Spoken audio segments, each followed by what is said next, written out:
All right, folks. Thank you for being with us here on No Soundbites Allowed.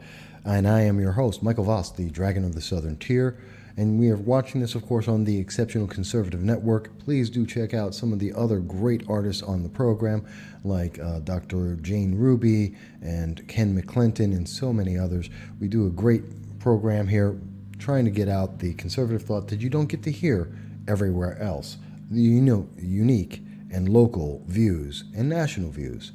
So please do check them out. And of course, if you are in the Binghamton, New York area, please drop by my friends at the Belmar Pub and the Park Diner. Great establishments with great food, great drink, and most importantly, good people. That is not a paid advertising. They are my friends, and I do just recommend them. Please check it out. With that said, so we're talking about a fun person, Senator Kirsten Gillibrand, who is a candidate for the 2020 Democratic nomination. She is currently sitting at about 1%, and that's about where she's been since the day that she announced that she is looking for the presidency. No one cares about her too much, but what's more important are the issues that she is out there promoting, are the issues that everyone on the Democratic ticket are promoting, and that they are trying to convince people you should be interested in, that these are the issues you should want.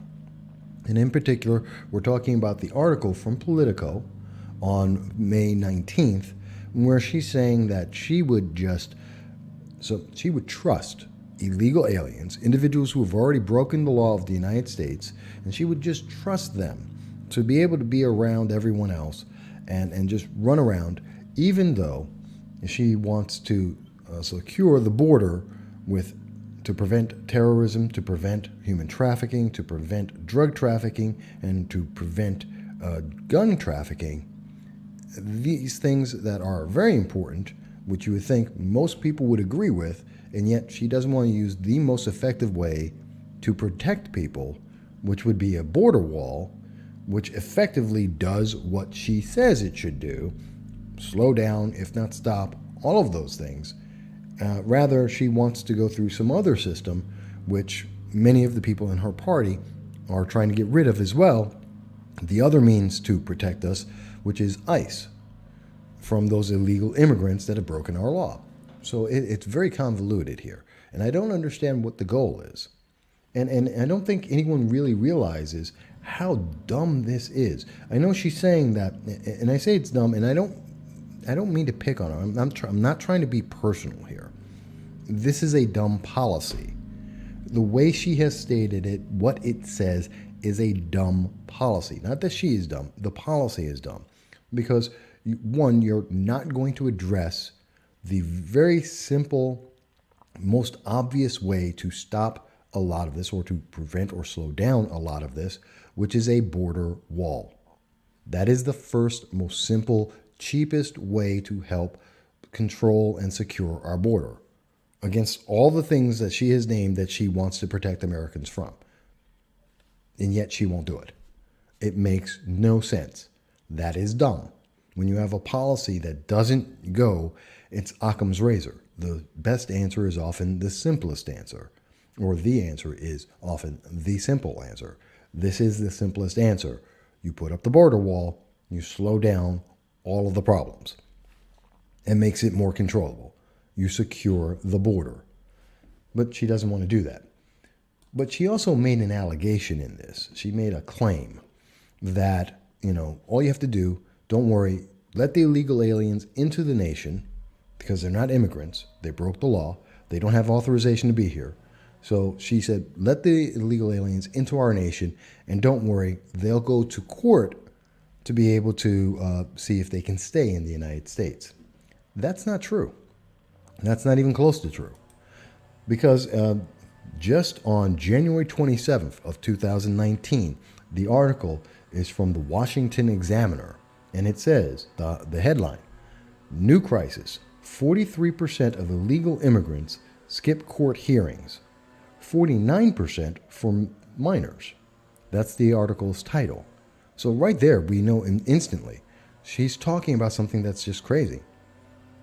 We're talking about almost half of all of the illegal aliens that have a hearing where they're supposed to show up to determine whether or not they can be in the United States legally, and they don't show up, which would make you believe that 40% of the illegal aliens are in fact not asylum seekers, that they just broke our laws and they used the excuse of asylum or the excuse of having children with them to be able to get into our nation, because some soft-hearted politician like Kirsten Gillibrand, it will use the issue, the emotional heartstrings of America, and say, you have to take care of these people.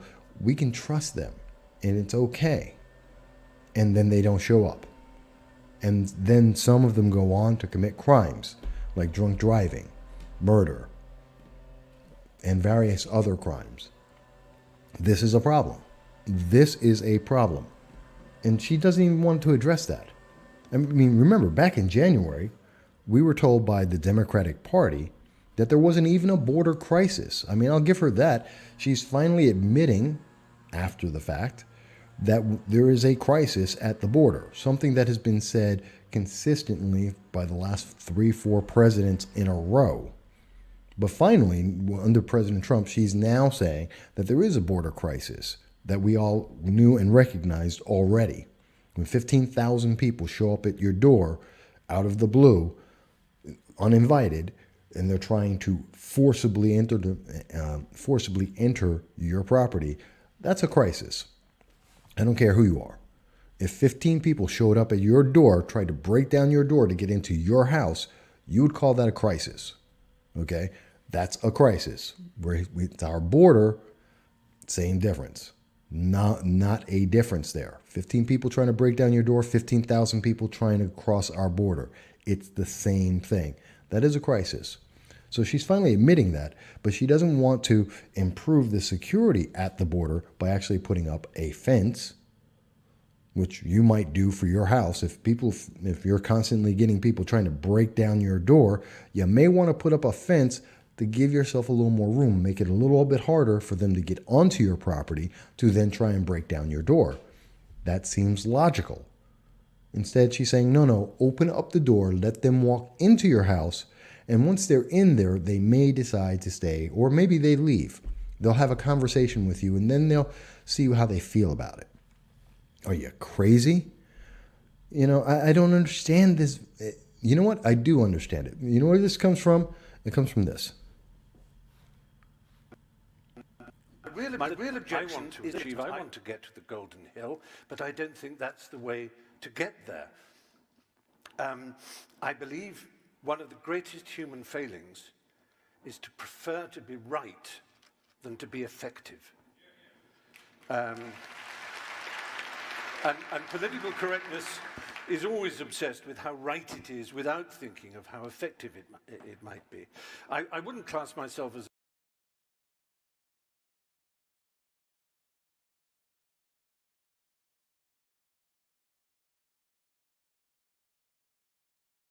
And there it is.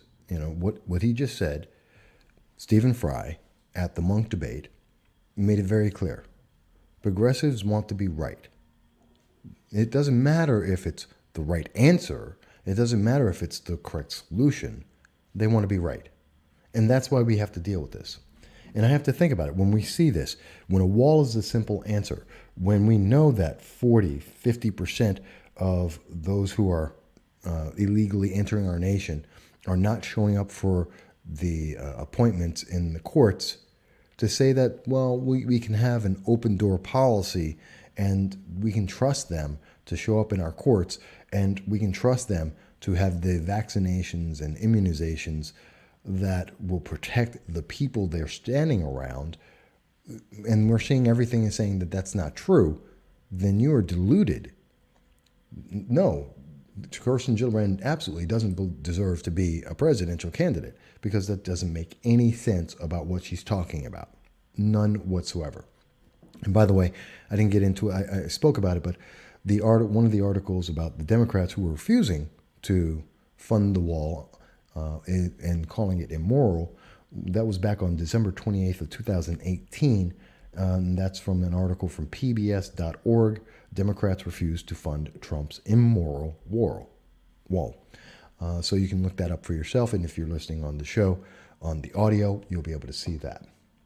So let me move on.